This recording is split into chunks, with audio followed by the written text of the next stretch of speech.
ate nomwe abali mu diaspora ekyammwe ekyo kiyitirira. Naye nina ebintu mmwe bye njagala munootinge.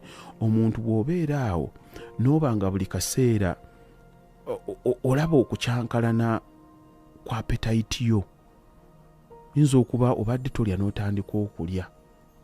Waliwo ekikyamu.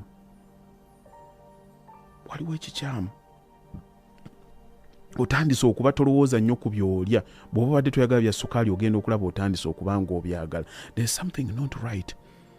Ofuna digestion issues. Emmere okugidigestinga. Mulimu omuntu agenda n'agamba naye mpulira nina gundi nina obuzibu numirwa mpulira heartburn yo yenkuba buli ddakiika. Olina ebintu ebyo. It might be part of it.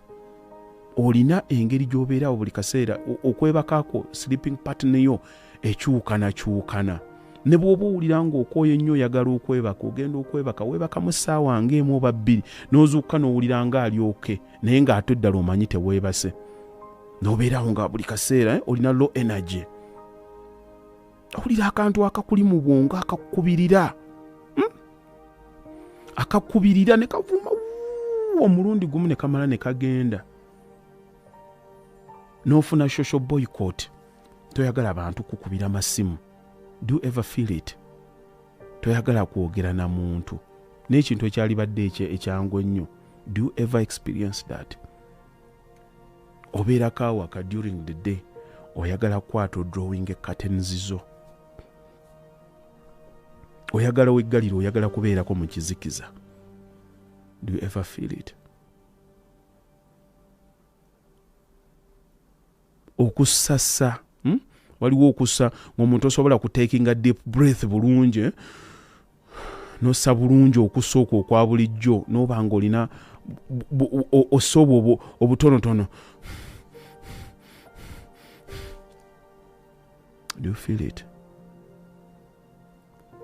Obeerako okumpi n'omuntu n'olowooza. Bw'oba olowoozezza ogenda okwekanga ng'olina ky'osisa n'ojja.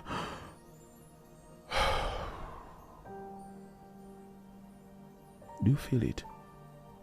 Byenjogera olina ky'ogenda experiencingamu.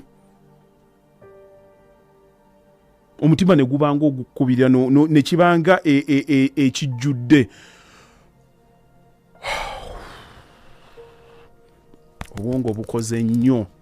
Amasannyalaze ogawulidde nnyo kikutuuseeko. There is something not right.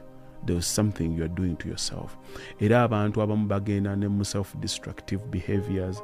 Oyinza okwekanga nga abadde tayagala muntu, oyinza okutandika obwenzi obutategeerekeka, babadde tanywa mwenge, oyinza okuba ng'oginywa yali avudde ku sigala omuzzeeko oba abadde amunywa, ogenda okwekanga ng'omunywa ekiyitiridde. Olina that recurring irritation. Leero obanga atereera enkya n'otabuka. Tomanyi buli kaseera olina double edge wano osala ne wano osala. Leero obanga atereera enkya ne kyonooneka. Feeling sorrow. Okubanga buli kaseera ng'owulya you are down. These are not normal circumstances we should be living in. Bw'obanga experiencing, it's time now to cross-check and ask ourselves, why do we feel like this? Why do we feel like this?